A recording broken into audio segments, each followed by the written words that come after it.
अच्छा, जितने भी नए भाई हैं ना उनको एक दफ़ा मैंने स्क्रीन शेयर किया है। हम एक दफ़ा स्ट्रक्चर मार्किंग को ना डिस्कस कर लेते हैं ताकि क्या रूल्स हम फ़ॉलो करते हैं, क्या रूल्स हम फ़ॉलो नहीं करते, वो हम देख लें। हम हायर टाइम फ्रेम का ना स्ट्रक्चर मार्क कर लेते हैं। आपको इंडिकेटर तो ऑलरेडी मैंने शेयर कर दिया हुआ है। वही इंडिकेटर अगर आप अपने पास स्क्रीन के ऊपर अप्लाई करेंगे तो एग्ज़ैक्टली यही मार्किंग आपको नज़र आएगी। अच्छा, अभी यहाँ पे देखें कि हमारे पास ये इंड्यूसमेंट है, यहाँ से हम स्टार्ट करते हैं डेली चार्ट के ऊपर, ठीक है? जो लोग स्ट्रक्चर मार्किंग कर रहे हैं, उनकी पुल बैक मार्किंग भी यहाँ पे हम थोड़ी-सी देख लेते हैं। अब यहाँ पे देखें कि ये कैंडल है, इसने हाई ब्रेक किया, ये हाईएस्ट हाई वाली कैंडल ये है। इस हाईएस्ट हाई की कैंडल का ये लो नीचे प्राइस ने स्वीप किया या क्लोजिंग दी, कोई फ़र्क नहीं पड़ता, लेकिन उसके बाद इसका हाई ब्रेक होना ज़रूरी है ना, यहाँ पे हाई ब्रेक हो गया, तो ये हमारा वैलिड पुल बैक यहाँ पे बन गया है। तो ये हम इसको ऐसे पुल बैक मार्क कर लेंगे। उसके बाद प्राइस ने फिर हाई बना दिया। अब हाईएस्ट हाई वाली कैंडल कौन-सी? ये रेड है। इसका लो देखें ये ब्रेक हो गया। तो अब ये पुल बैक हमारे पास कन्फर्म कब होगा? अगर हम इस तरीके से यहाँ पे जाते हैं और यूँ पुल बैक ड्रॉ करते हैं, तो जब तक ये रेड कैंडल का हाई ब्रेक नहीं होगा ना, पुल बैक कन्फर्म नहीं होता। तो ये देखिए रेड कैंडल का हाई कहाँ पे ब्रेक हुआ है? इस किसी कैंडल ने ब्रेक नहीं किया, प्राइस नीचे से आके यहाँ पे जाके इसने ब्रेक किया ना, तो हमारे पास ये पुल बैक जो है ना, वो ये हाई ड्रॉ करेंगे हम, ये लो नीचे गया लेकिन ये पुल बैक नहीं है क्योंकि इस रेड कैंडल का हाई ब्रेक होना ज़रूरी है। हम इसको यहाँ तक नीचे लाएँगे और फिर यहाँ पे लेके जाएँगे, ये अब हमारे पास ये पुल बैक कंप्लीट हुआ है, ये वाला, ठीक है? अब यहाँ पे हमारे पास हाईएस्ट हाई वाली कैंडल कौन-सी है? ये ग्रीन है जहाँ पे हमने हाई बना दी है। अब इसका लो ब्रेक हुआ, हाँ जी, बिल्कुल हो गया, होता गया, होता गया। अब इस ग्रीन का हाई कहाँ पे ब्रेक हुआ? यहाँ पे जाके। तो ये पूरा हमारे पास पुल बैक है, ये वाला, ठीक है? अच्छा, अब ये रेड कैंडल का हाईएस्ट हाई है, इसका लो कहाँ पे ब्रेक हुआ? यहाँ पे ब्रेक हो गया, ब्रेक होता गया, होता गया, लोएस्ट लो ये बना। अब इस रेड कैंडल का हाई कहाँ पे ब्रेक हुआ? यहाँ पे जाके ब्रेक हुआ, ये ब्रेक हो गया, ये पुल बैक हो गया। अब हाईएस्ट हाई वाली कैंडल किधर है? ये ग्रीन है, इसने लो ब्रेक किया और ये हाई इसका कहाँ पे ब्रेक हुआ? यहाँ पे जाके, ठीक है? तो ये हमारे पास ये पुल बैक बन गया। अब हमारे पास ये हाईएस्ट हाई वाली कैंडल है ये ग्रीन वाली, इसके बाद ये ग्रीन वाली, ये लो ब्रेक हुआ, यहाँ से यूँ करके ये पुल बैक बन गया हमारे पास, ठीक है? अब प्राइस ऊपर जा रही है, ये हाईएस्ट वाली कैंडल है, ये लो ब्रेक हुआ, नीचे आया, फिर ये हाई ब्रेक हो गया, ये हमारे पास ये पुल बैक बन गया, ठीक है? यहाँ पे हम पहुँच गए, ये हाईएस्ट वाली कैंडल है, ये लो भी ब्रेक हुआ है, हाई भी ब्रेक हुआ है, तो हमारे पास बेसिकली यहाँ पे ये ऐसे पुल बैक बन जाता है, ठीक है? तो ये थी हमारी स्ट्रक्चर मार्किंग। अब मैंने असल में कुछ दोस्तों की देखी है कि वो ना इंटरनली भी वो मार्क करते रहते हैं, बेशक आप मार्क कर लें, लेकिन ये आपका मेजर स्ट्रक्चर ऐसे चल रहा है, ठीक है? ये आपका मेजर स्ट्रक्चर है, जो मार्किंग मैंने भी आपके सामने की है। ये मैं रिकॉर्ड भी कर रहा हूँ, इसको मैं डाल दूँगा आपके लिए चैनल पे, तो आप बेशक इसको दोबारा रेफ़र भी कर सकते हैं, अगर आपको स्ट्रक्चर मार्किंग के हवाले से कोई क्वेश्चन आता है। अच्छा, अब आ जाते हैं क्वेश्चन के ऊपर जो अभी ग़ालिबन मुबीन भाई हमसे पूछ रहे थे कि प्राइस ने इंड्यूसमेंट लेने के बाद ये हमारे पास हाई बना है। इस हाई के ऊपर प्राइस ने ये स्वीप किया है, क्लोजिंग नहीं दी, तो हम इसको नया हाई नहीं मानते या कुछ इस तरह की वो बात कह रहे थे। तो देखें, सबसे पहली तो चीज़ ये है कि जब प्राइस इंड्यूसमेंट टेक करती है ना, जब इंड्यूसमेंट टेक कर लेती है, तो हमारे पास हाई कन्फर्म हो जाता है। इस स्ट्रक्चर के अंदर प्राइस ने इंड्यूसमेंट को टेक किया, ये हाई कन्फर्म हो गया। अब इस हाई के ऊपर जब तक क्लोजिंग नहीं आएगी ना, तो हमारे पास ये ब्रेक ऑफ स्ट्रक्चर नहीं होगा, ठीक है? तो जब ये हमारे पास मेजर हाई है, ये प्रीवियस वाला, इसके ऊपर अगर प्राइस ने स्वीपिंग की है ना, तो स्वीप करने के बाद हमारे पास हाई शिफ्ट हो जाता है, ठीक है? ये वाला हाई हमारे पास शिफ्ट हो गया, ठीक है? ये वाला हाई यहाँ पे चला गया। अब इस हाई के ऊपर क्लोजिंग आएगी तो ब्रेक ऑफ स्ट्रक्चर होगा। पहले हाई ये था, अगर यहीं पे क्लोजिंग आ जाती तो ब्रेक ऑफ स्ट्रक्चर हो जाता। लेकिन अब क्योंकि स्वीप कर दिया गया है इसको, तो ये हाई यहाँ से इधर शिफ्ट हो गया है। अब इसके ऊपर क्लोजिंग आएगी तो ब्रेक ऑफ स्ट्रक्चर हो जाएगा, जो कि यहाँ पे ये स्ट्रक्चर भी हमें जो इंडिकेटर है वो भी ये बता रहा है, ठीक है? तो ये एक छोटा-सा रूल है जो आपको स्वीप के हवाले से आपको पता होना चाहिए और हम यही फॉलो करते हैं एसएमसी स्ट्रक्चर के एतबार से, ठीक है? जब इंड्यूसमेंट टेक कर ली, ये हाई कन्फर्म हो गया, हाई ब्रेक होगा तो ब्रेक ऑफ स्ट्रक्चर होगा। अगर स्वीप होगा तो ये हाई यहाँ से यहाँ पे शिफ्ट हो जाएगा और अब ये हाई ब्रेक होगा तो ब्रेक ऑफ स्ट्रक्चर होगा, ठीक है? यहाँ तक आपको बात समझ में आ गई है?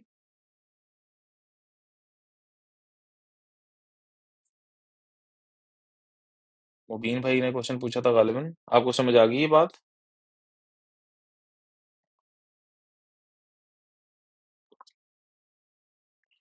फ़खर भाई ये मैंने आपके लिए मार्क किया है सारा स्ट्रक्चर।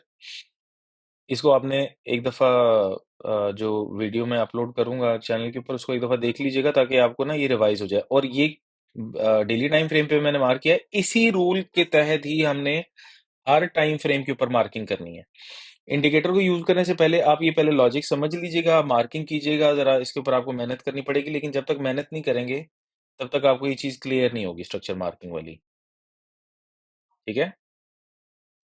तो जब ये मार्किंग आपकी हो जाए क्लियर, असाइनमेंट वाले एरिया में आप वो स्क्रीनशॉट्स डालते रहें, तो आपको पता चलेगा। अच्छा माज़ भाई का क्वेश्चन था। माज़ भाई आपको क्लियर हो गया है?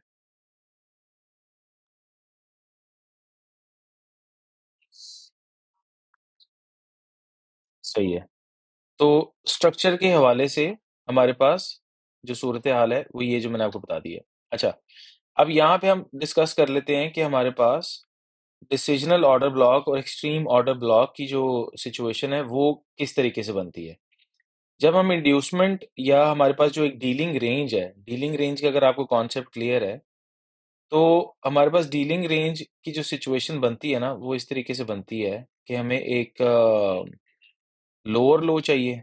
लोअर लो के बाद जब प्राइस इंड्यूसमेंट टेक कर रही है और वहाँ पे हायर हाई क्रिएट कर रही है, तो हमारे पास ये कंप्लीट एक डीलिंग रेंज बन जाती है। इस डीलिंग रेंज के अंदर जो खान की थ्योरी से हमने सीखा था कि हमारे पास 2 ऑर्डर ब्लॉक्स होते हैं। एक डिसिजनल ऑर्डर ब्लॉक होता है और एक एक्सट्रीम ऑर्डर ब्लॉक होता है। अब क्योंकि प्राइस तो हमारे डिसिजनल ऑर्डर ब्लॉक एरिया तक तो आई ही नहीं, यहीं से ऊपर चली गई।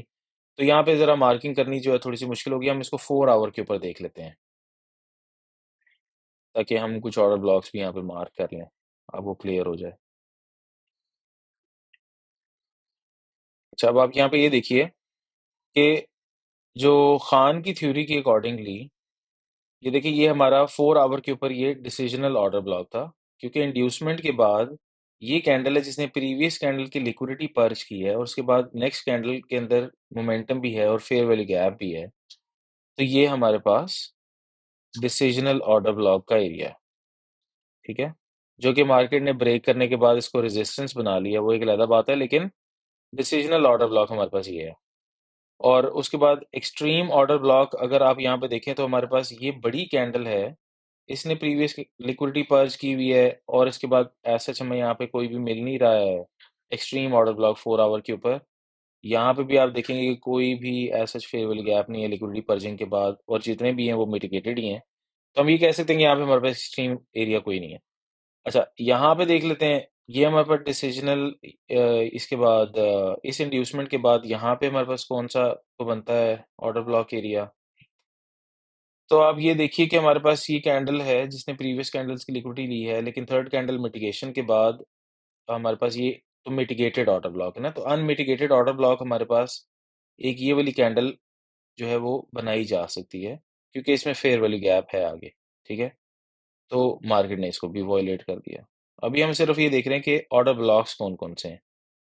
अच्छा, उसके बाद एक्सट्रीम के ऊपर देख लें तो ये लिक्विडिटी पर्ज हुई है, थर्ड कैंडल मिटिगेशन है, इस कैंडल के ऊपर हमारे पास आ रहा है फेयर वैल्यू गैप, तो हम ये वाली कैंडल को ऑर्डर ब्लॉक के तौर पे मार्क कर सकते हैं, ये वाली, ठीक है?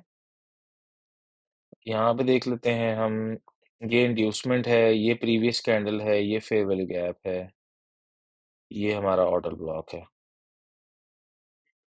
ठीक है? ये हमारा प्ले हो गया। उसके बाद ये इंड्यूसमेंट है, ये प्रीवियस कैंडल की लिक्विडिटी है, ऊपर फेयर वैल्यू गैप भी है, ये छोटा-सा हमारे पास ऑर्डर ब्लॉक है ये, ठीक है? अच्छा, इसको मार्क करने से पहले आप ये देखें ये कैंडल है, बहुत बड़ी कैंडल है, इसने प्रीवियस कैंडल्स की लिक्विडिटी ली हुई है और इसके ऊपर फेयर वैल्यू गैप भी है, तो बेसिकली हमारे पास ये पूरा एरिया ऑर्डर ब्लॉक का है और बाकी सारा जो कुछ भी है, वो सारा इसके अंदर इनसाइड ही आ रहा है, ठीक है? तो ये हमारा एक काफ़ी बड़ा ऑर्डर ब्लॉक का एरिया है, जिसमें कुछ रिएक्शंस भी हुए हैं, स्वीपिंग भी हुई है और उसके बाद दोबारा रिएक्शन भी मिला हुआ है इसी एरिया से। अच्छा, यहाँ पे देख लेते हैं इंड्यूसमेंट है, ये लिक्विडिटी स्वीप हुई है, फेयर वैल्यू गैप भी है, ये हमारे पास पूरी बड़ी ग्रीन कैंडल हमारा ऑर्डर ब्लॉक है, ये वाला, जो कि प्राइस ने यहाँ पे टैप कर लिया। उसके बाद यहाँ पे देख लें, इंड्यूसमेंट के बाद ये लिक्विडिटी पर्चिंग, ये हमारे पास ऑर्डर ब्लॉक का एरिया है।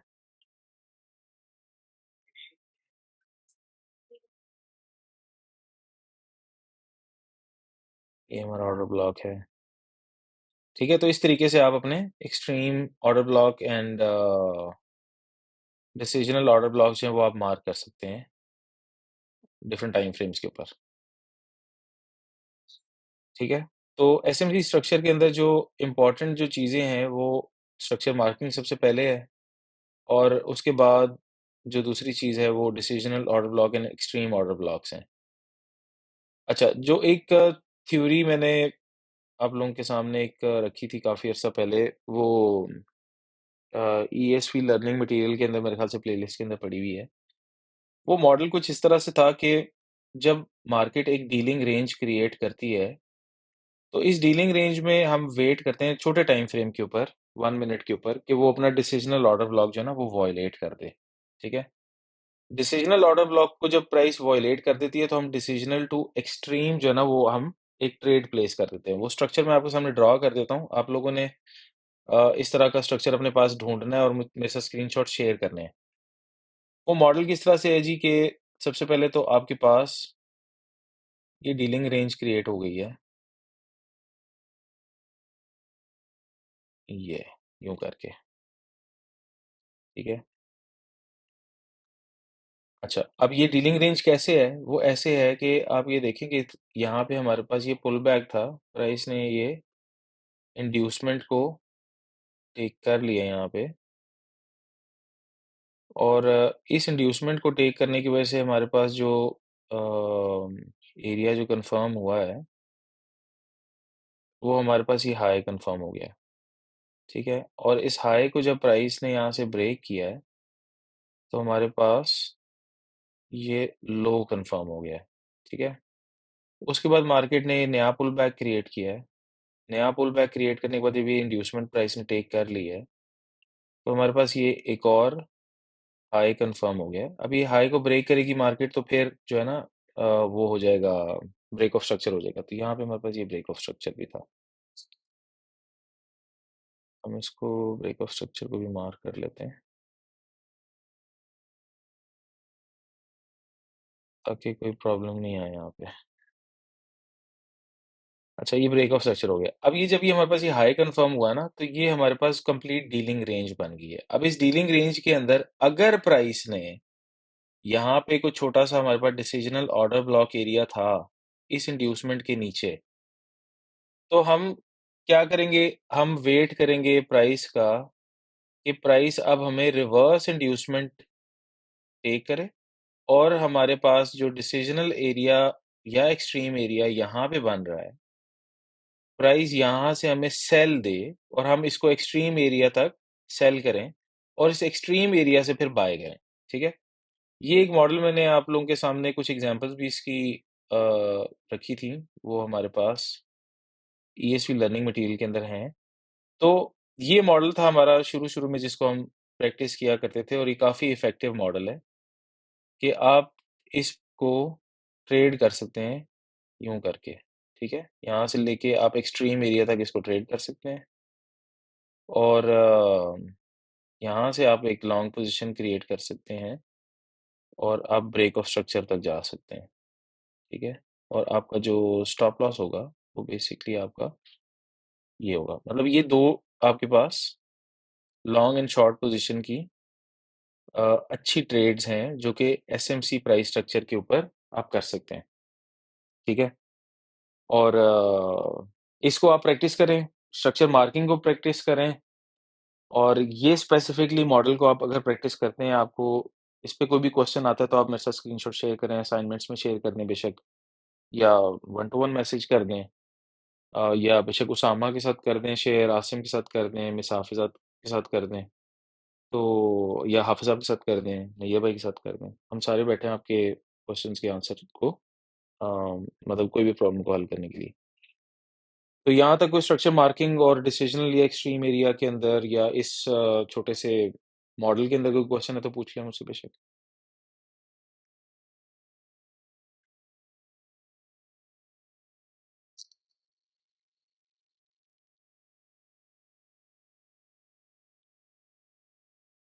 हसन भाई कोई क्वेश्चन है? फ़खर भाई?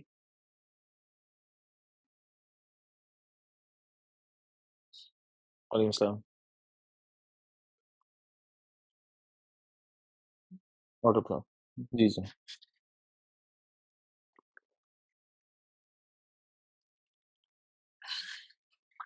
जी, जी, जी। बिल्कुल, बिल्कुल। रिस्पेक्ट नहीं होगा ना जिस वक़्त वो जब प्राइस उसके नीचे क्लोजिंग दे देगी, उस ऑर्डर ब्लॉक के नीचे क्लोजिंग दे देगी, तो हमें पता चल जाएगा कि ये ऑर्डर ब्लॉक जो है ना ये वॉयलेट हो गया है, डिसरिस्पेक्ट हो गया है। ठीक है? कई दफ़ा आप देखेंगे कि प्राइस डिसिजनल ऑर्डर ब्लॉक के नीचे विक तो क्रिएट कर देती है, लेकिन क्लोजिंग उसके नीचे नहीं देती। तो वो डिसरिस्पेक्ट में नहीं आता। डिसरिस्पेक्ट का मतलब ये है कि प्राइस उसके नीचे क्लोजिंग दे दे।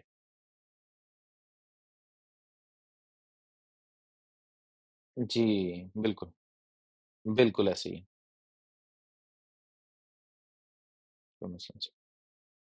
वालेकुम अस्सलाम।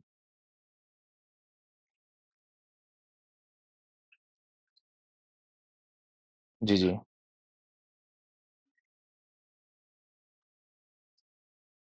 हुँ, हुँ। देखिए, जो आपके पास ओवरऑल जो टाइम फ्रेम्स है ना, स्ट्रक्चर मार्किंग के हवाले से अगर आप तो सबसे पहले पूछेंगे ना, तो आपने स्ट्रक्चर मार्किंग स्टार्ट करनी है डेली टाइम फ्रेम से, 4 आवर टाइम फ्रेम से, 1 आवर टाइम फ्रेम से और 15 मिनट टाइम फ्रेम से, ठीक है? यहाँ पे आपके पास जितने भी डिसिजनल और एक्सट्रीम ऑर्डर ब्लॉक्स बनेंगे ना, ये आपके basically higher time frame POI consider होंगे, ठीक है? हायर टाइम फ्रेम पीओआई के ऊपर आपको बेसिकली जो मॉडल चाहिए होता है ना ट्रेड करने के लिए, वो चाहिए होता है change of character with inducement, ठीक है? अब change of character with inducement का जो मॉडल है ना, वो मैं आपके साथ आपको मैं बता देता हूँ। चॉक वाला जो हमारा मॉडल है ऑलरेडी मैं उसकी वीडियो बनाई हुई है। कहाँ पे गई?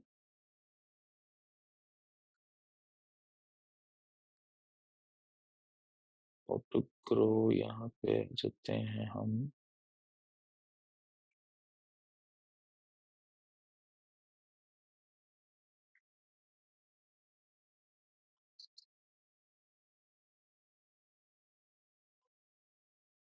ये देखिए जी, ये change of character with inducement and flip models, ये हमारे पास वीडियो नंबर 2 है, easy SMC and VSA lectures के अंदर पड़ा हुआ है, ठीक है?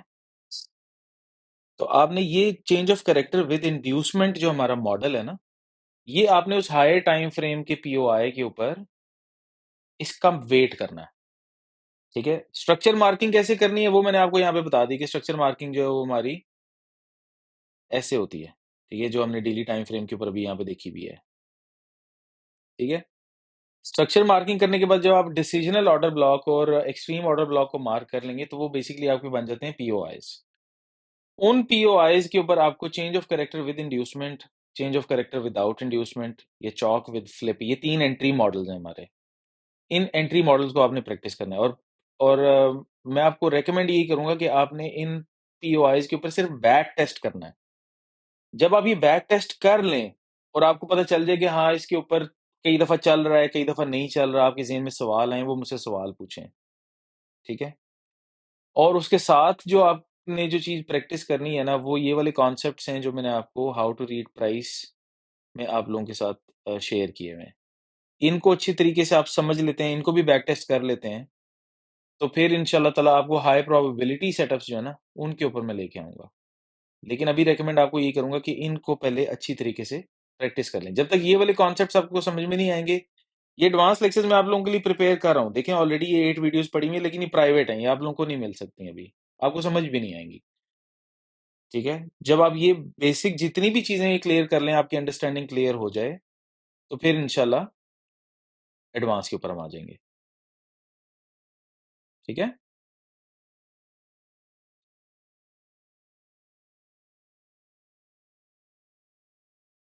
हाँ, हाँ,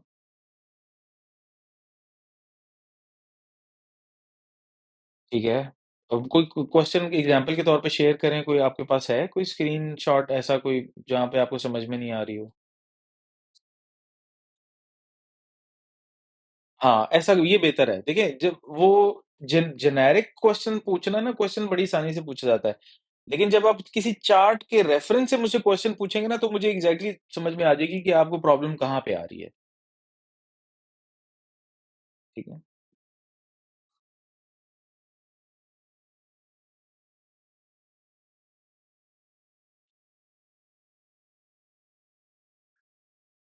देखिए, जो बड़े टाइम फ्रेम्स हैं ना, डेली जो टाइम फ्रेम है for example, daily time frame जो है ना, वो इतनी जल्दी से अपनी डायरेक्शन तो नहीं चेंज करता।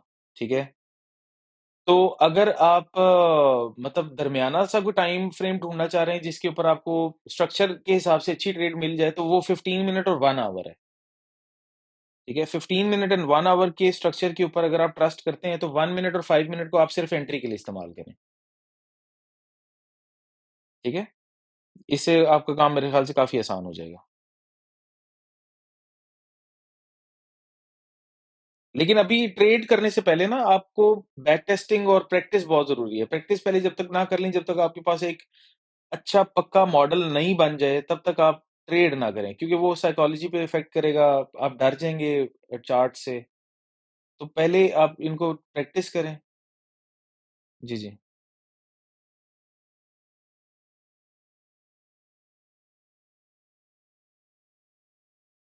माशाल्लाह, माशाल्लाह, ज़बरदस्त।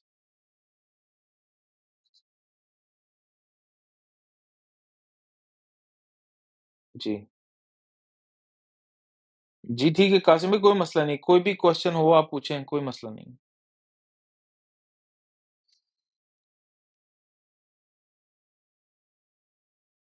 और किसी भाई का कोई क्वेश्चन हो तो पूछें। शोएब भाई, हसन भाई, साहिल भाई, नवीद भाई, मुबीन भाई, बाकिर भाई। बिल्कुल ठीक है, हसन भाई सुनाएँ?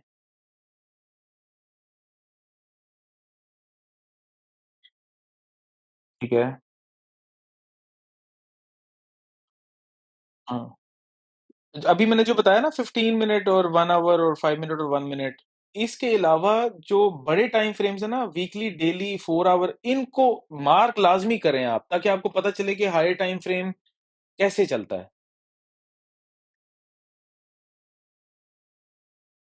जी, ठीक है? कोई मसला नहीं सर, कोई मसला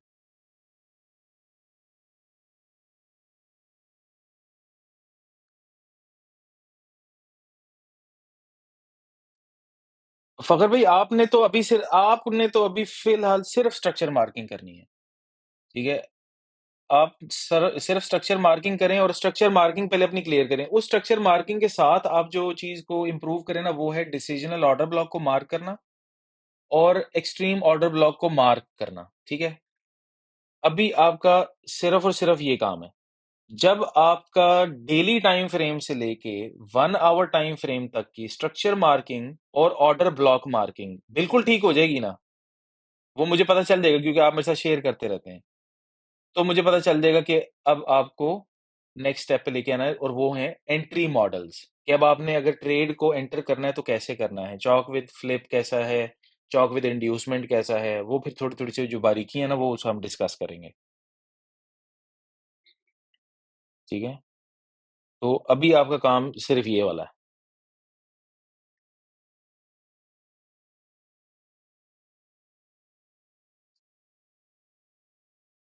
कोडिंग कौन-सी आप कह रहे हैं, इंडिकेटर की बात कर रहे हैं कासिम भाई? जी, इंडिकेटर ना मैंने आप लोगों के साथ एक शेयर किया था, गालिबन इधर चैट में ही पड़ा होगा। बल्कि मैंने यहाँ पे ग्रुप में भी यहाँ पे डाला था, आईसीटी लाइब्रेरी में शायद पड़ा हुआ है। ये यहाँ पड़ा है। स्क्रीन शेयर हो रही है ना आपके साथ? अ, ये देखें मैंने कोई यहाँ पे ना मैसेज पिन भी किया था गालिबन। पिन मैसेजेस में अगर हम जाते हैं, तो ये देखें, ये पड़ा है। पिन किया हुआ है मैसेज, ये डाउनलोड करेंगे फ़ाइल आप यहाँ से और ट्रेडिंग व्यू में ना इंडिकेटर्स में इसको ऐड कर लेंगे, ठीक है? तो यहाँ पे इसको ऐड करने का तरीक़ेकार भी जो है ना मैंने यहाँ पे यहाँ पे स्क्रीनशॉट से आपको बताया हुआ है कि आपने पहले पाइन एडिटर को क्लिक करना है, न्यू इंडिकेटर क्रिएट करना है, कोड इस फाइल में से कॉपी करके पेस्ट करना है, सेव करना है, ओके कर देना है, तो वो आपके पास आपके सामने आ जाएगा, ठीक है? तो उसमें कोई भी क्वेश्चन आप इसका काम ये होगा, ये काम ये देखें, ये जो स्ट्रक्चर मार्किंग है ना, break of structure, change of character, inducement, ये खुद मार्क करता रहेगा।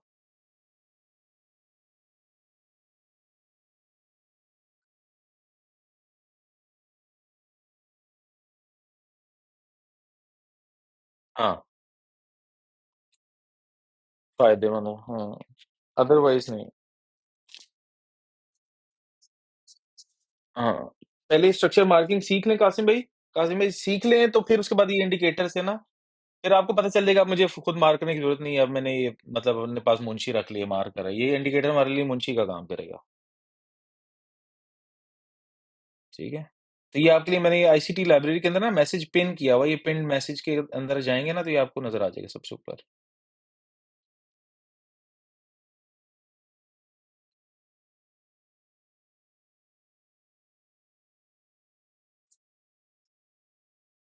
और कोई क्वेश्चन हो किसी भाई का?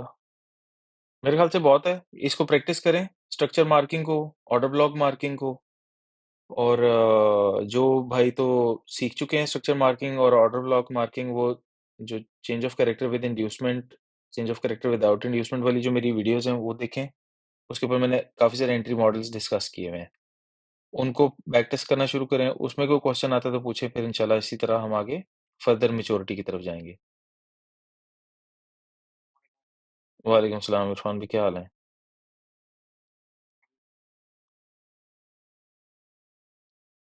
इरफान भाई आपकी आवाज़ ब्रेक हो रही है।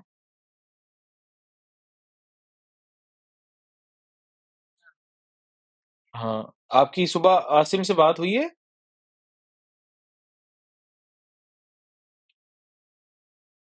अच्छा, अच्छा, चल मैंने वैसे आसिम को बताया हुआ है, आप ना एक काम करें, आसिम को ना आपने मैसेज करना है, आप उसके साथ सुबह का या जब भी आप फ्री हो ना, आप एक टाइम उसके साथ सेट कर लें, उसके साथ गप लगाएँ, उसको मैंने कुछ चीज़ें बताई हैं, आपके साथ क्या डिस्कस करनी है उसने, ठीक है? तो फिर इंशाल्लाह आप वाला मामला भी हम करते हैं। बाकी आपको तो माशाल्लाह स्ट्रक्चर में तो कोई मसला नहीं है ना? बस ठीक है, डन, ओके।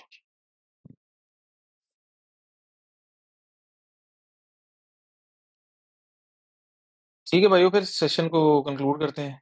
कोई भी क्वेश्चन हो तो इंशाल्लाह हाज़िर हैं आपके लिए, मैसेज कर दें। और वीडियोज़ को देखें, ज़्यादा से ज़्यादा सवाल पूछें, ज़्यादा से ज़्यादा बैक टेस्ट करें। जितना टाइम हम बैक टेस्टिंग के ऊपर लगाएँगे ना, उतना हमारे लिए फ़ायदेमंद है। ठीक है? चलें, ओके भाइयों, टेक केयर, अल्लाह हाफ़िज़।